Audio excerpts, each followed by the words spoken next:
Mom, Dad, make yourselves at home. I've already told Mindy you are staying for 3 weeks. We always feel bad, Mindy. But our visit is for your sake too, so no complaints, right? Yes, it's fine. No complaints. This will be the last time anyway. What?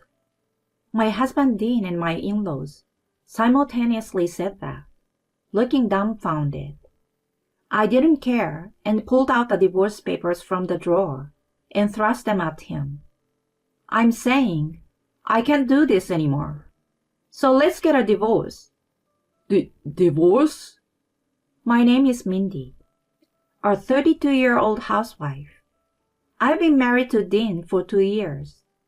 We were colleagues working at the same company. Initially, I didn't feel any romantic feelings, but as we worked together on a project and spent more time together, we got closer quickly. That led to a relationship, and eventually, we got married. He wanted me to be a homemaker after marriage, so I left my job. Our married life started, and it was blissful. I took care of the house while he worked, and we spent quality time as a couple. Then after a year, I got pregnant, and he was overjoyed at the prospect of becoming a father. Now, we live as a family of 3 with our 1-year-old daughter Sarah. However, lately, Dean has been a candidate for promotion at work, which means a lot of overtime and weekend work. It's sad not having family time, but I appreciate it because we need the money with a child. But I still hope for basic communication. He used to always let me know if he was going to be late, but recently, he's stopped doing that. I want to know if he will be home for dinner, if he will catch the last train. I worry when I don't hear from him and he comes home past midnight. It's frustrating when he doesn't respond to my messages, so I end up blurting out complaints. Welcome home. I wish you'd let me know when you'll be late because of overtime. How am I supposed to reply when I'm busy with work? It wouldn't take more than a minute to send a message saying you will be late. Are you really that busy you can't spare a minute? Yeah, I am. Is that a problem? His defiant attitude was irritating. Fine. Did you eat? I've already eaten. I was about to warm up leftovers when he said that and headed to the bathroom. I thought, then why didn't you tell me you didn't need dinner? It feels like he's taking me for granted, and it irked me because it felt like he was looking down on housewives. We've had several small fights like this lately. Our marriage has become like this, and the thought of it makes me sad. He was so happy when our daughter was born. Maybe he has changed because he's too busy with work. Dean wasn't there for the birth, but he came to the hospital right after. Both our families were happy about Sarah, but in just a year, his attitude has changed so much. I tried to talk to him to improve our relationship. I understand you're busy, but we should spend time together as a family on your days off, don't you think? He just lounges around at home on his days off. I don't mind if we don't go for drives. Just a walk in the park or a trip to the mall would be nice. I dread the day our daughter wants to play with her dad, and he's too busy. I don't want her to be sad. So I really want Dean to understand the importance of spending time with our family while we can. Despite my earnest effort to convince him, he just dismisses me saying, I'm too busy. He wouldn't listen to me at all. Instead, he came up with an unbelievable idea. If you're feeling lonely, I will just call Mom and Dad over. What? You mean my parents? What? No. Not your parents. They live far away, so it's hard for them to come. I'm talking about my parents. Huh? Yeah, that's a good idea. You'll be less lonely, and I can make my parents happy by letting them see their grandchild. It's a win-win. Wait a minute. That's not what I want. Don't be modest. I will call them right away. He said that and started calling his parents. The next day, they came to our house. Where is my Princess Sarah? I want to hold her first. No, hush. I'm going to be the first to hold her. Please, she just fell asleep. Keep quiet, please. My in-laws ignored me and woke Sarah by picking her up. She had just fallen asleep 5 minutes ago. She started crying, and they left her with me and went to the living room. After I finally got her back to sleep, they asked for coffee, as if they were in their own house. I reluctantly made coffee, thinking, well, you sure look comfortable being here. And that's when I noticed they had brought a lot of luggage with them. Nancy, Ben, what on earth have you brought? Their response was shocking. Just some clothes and stuff, you know, because we are going to stay for a while. What? I was speechless. I texted Dan and called him. He finally picked up the phone during his lunch break, sounding annoyed. Geez, what do you want? Listen, I didn't know your parents were staying. Aren't they just visiting during the day? Well, I always come home late, so it's better if they stay over the night, right? But they were saying they're staying for a while. How long are they planning to stay? Maybe about 2 weeks. 2 weeks? What are you complaining about? They're there for you. Be grateful. I'm busy, so I'm going to hang up now. No, wait! He hung up. After that, he didn't respond to any of my texts. Following this incident, my in-laws began staying with us nearly every month for 2-week periods. They would entertain Sarah for a while, but then leave her alone or call me when she cried. And of course, they didn't do any housework and made a mess. I had to do all the laundry and meal preparation.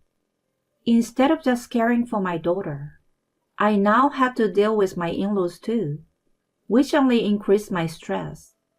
Dean seemed satisfied, thinking I wouldn't feel lonely with them around. He assumed their presence was helping me.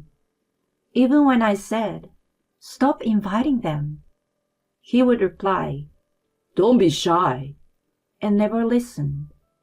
And every month, at some random time, he would say, My parents are coming over this weekend. I finally reached my limit and strongly objected. That's enough. Don't invite your parents anymore. Why not? It's too much with them here. On top of caring for Sarah, I have to take care of 2 more adults. What's with that tone? I'm inviting them for your sake. What I want is to spend time as a family with you and Sarah. It's not about being lonely. That's selfish. I'm busy. That's why I'm inviting them. When they are here, I have to be on my toes, and the housework increases. Not to mention the living expenses are going up. You should just manage it better. Don't blame them. Anyway, they are coming over this month. They like this house and are looking forward to seeing Sarah. That's not right. He again agreed to have his parents stay over. And as if it was normal, they came. Recently, they've gotten used to living here, and their demands have increased. The water pressure in the shower is too low. Mindy, make French toast for breakfast. The food's been bland lately. Make something with more spice to it. Do some shopping for me, Mindy. Pick up the package I ordered online. Oh, let's get rid of this furniture to make the room bigger. Great idea. Then we can fit a sofa bed without it being cramped. This room isn't yours, and I'm not your housekeeper. My frustration kept building up. I had reached my breaking point. I decided to talk to Dean once my in-laws' stay was over this month. I can't do this anymore. Stop inviting your parents. What? Seriously, you're so selfish. The selfish ones are your parents. It's like having 3 children around. Stop with that tone. They're coming for you. That's not true. They are here because it's convenient for them. If you really care about me, I don't want them coming over anymore. What the hell? I won't allow you to treat my parents like that. And you want to deprive them of seeing their granddaughter? Then take Sarah to see them at your parents' house. I'm always busy with work. It's difficult for me. Even on my days off, I have to go to work more often now. No matter what I said, he always used work as an excuse and wouldn't listen. It's almost ridiculous that he's this busy with work. I started to get angry at his company for putting so much work on him. It seemed like they were overworking him, maybe even violating labor laws. With these thoughts, I reached out to a former colleague, Rita. Is it really that busy now? Dean seems busier than when I was at the company. Her response was unexpected. No, not really. The last few years have been about the same as when you were here. Really? Dean always comes home after midnight and often works on weekends. He does? No, he usually leaves on time. He says he's going home to a delicious dinner you've made. I thought you two were a happy couple. You're kidding. He said that? Rita seems to realize then that Dean was keeping secrets from me. I would keep a closer eye on him. I left monitoring Dean at the office to her and started paying closer attention to his behavior at home. As much as I don't want to admit this, if he's lying about working overtime or on weekends, it's highly likely he could be cheating. I decided to hire a private investigator to gather solid evidence. As I observed him at home, I noticed something. No matter how lazy he was at home, he always kept his phone in his pocket. He took it with him everywhere, even to the bathroom and shower. He used to leave his phone on the table and often forgot where it was, asking me to find it. He would go, Where did I put my phone? in the bedroom and look under the bed, only for me to find it in the living room. That was his routine. He also recently mentioned wanting to get better clothes, which seemed like a change to impress someone else. Now that I suspected infidelity, everything seemed like an effort to look good for someone else. My suspicions about Dean made dealing with his parents even more burdensome. Why should I take care of his parents? Why, he's possibly out with another woman. 2 weeks after I started suspecting Dean's infidelity, the detective agency sent me their report. Long story short, he was indeed having an affair with a junior colleague at his company. Rita also provided information about his behavior at work. They seemed quite close, often going to lunch together. Armed with this evidence, I decided to divorce Dean. First, I needed a job. I had to support my daughter as a single mother. I explained the situation to my parents, and my mother came over to take care of my daughter during the day while I went for job interviews. Soon, I landed a full-time job. Next, I needed to find a place for my daughter and me to live. That was quickly resolved when Rita told me of a vacant unit in her building. I had admired the layout and affordable rent when I visited her before. I contacted the real estate agent, viewed the apartment, and signed the lease. Everything was set for my new life. I was ready to bring Dean's world crashing down. As I was planning the divorce, he spoke to me one day. My parents are staying over this week. Oh, okay. It didn't matter to me anymore, so I didn't object. I have a business trip this week. It won't be home. Is that so? There were never business trips at that company. He was probably going on a trip with his mistress. So I'm having my parents stay for 3 weeks this time. You wouldn't be lonely, right? I'm happy that I get bring you down soon. I almost blurted out my true feelings, but I restrained myself. He seems excited. It's so obvious when you pay attention. I hadn't noticed before because I loved and trusted him so much. But now, there was no love left for him. I was ready to sever ties completely. A few days later, Nancy and Ben arrived. You are earlier than expected. Dean has a business trip today, right? We thought we'd see him before he leaves. Mom and Dad, make yourselves at home. I've told Mindy you're staying for 3 weeks. We always feel bad, Mindy. Don't worry about it. But we are here for you, so no complaints, right? Dean prepared his suitcase and said, I'm off then. While we were talking. Ignoring him, I looked at his parents and said, Yes, it's fine, no complaints, because this will be the last time. What? The three simultaneously looked shocked. Mindy, what do you mean by the last time? Exactly what it sounds like. I'm leaving this house today. What? Leaving? What are you talking about? That's ridiculous. You're being unreasonable. How can you just decide this all of a sudden? They were red-faced and angry.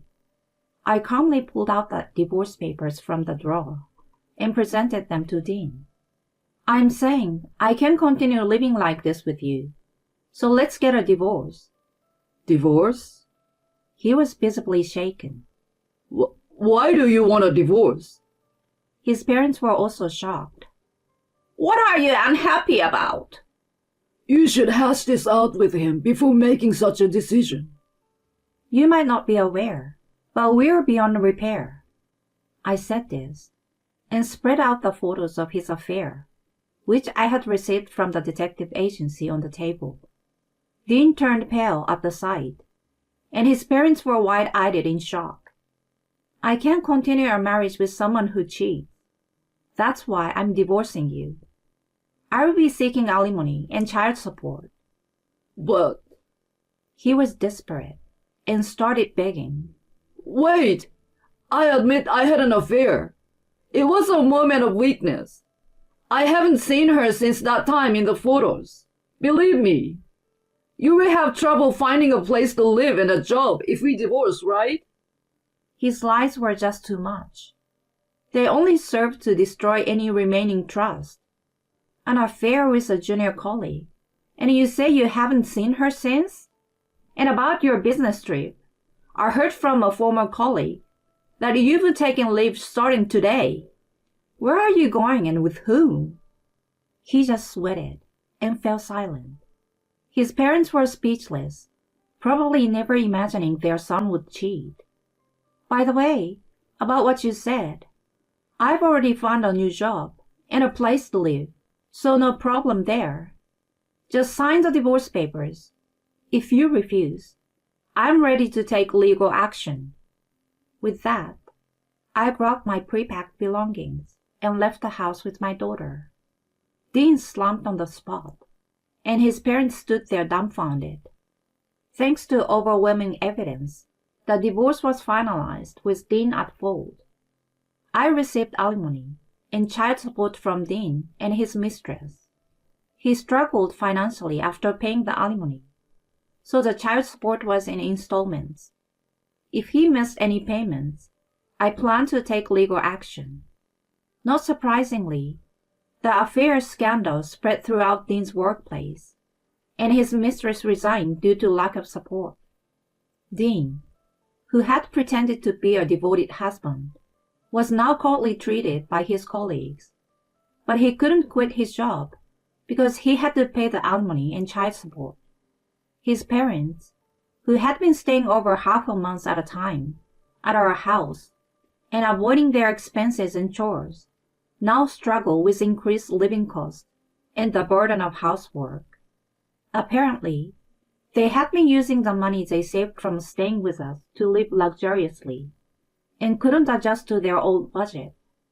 Dean sent me emails asking me to come back because his parents were struggling, but I ignored them and blocked his number and all contact. Meanwhile, I successfully started my new job, and my daughter was in daycare. I'm working hard as a single mother. The former colleague Rita and I visit each other's rooms on weekends and have fun. She adores my daughter. Having a reliable adult nearby is truly invaluable. I'm determined to work hard for my daughter and enrich my own life as well.